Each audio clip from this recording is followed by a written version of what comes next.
ได้งานแล้วได้งานอยู่ไสอยู่บางนาอ๋อได้อยู่บ้างหน้าเป็นงานอย่างนี้ แม่บ้านดีใจบ่ที่ได้งาน ดีใจ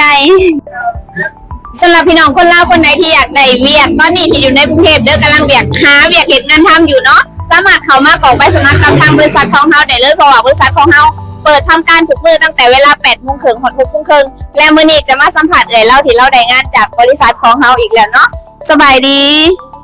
ซื้อหยังนี่ชื่อเพชรอันรู้จักก่อนสมัครเวียกอันนี้ได้จังได๋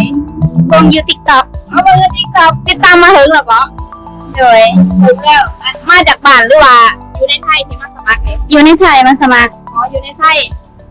มีประสบการณ์เหตุการณ์บ้านมาจากปีแล้ว2 ปี อ๋อ2 ปีมื้อนี้ได้งานแล้วบ่ได้งานแล้ว ได้งานอยู่ไสอยู่บางนาอ๋อได้อยู่บ้างหน้าเป็นงานอย่างนี้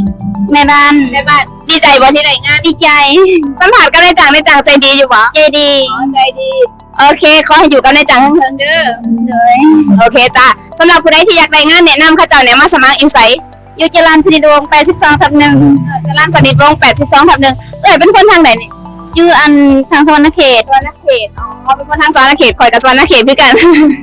โอเคทุกคนผู้ใดอยากได้งานก็อย่าลืมน้องมาสมัครคือเพิ่นอยู่จรัญสนิทวงศ์ 82/1เด้อเขาเปิดให้บริการทุกมื้อสำหรับวันนี้ลาไปก่อนเด้อทุกคนสบายดี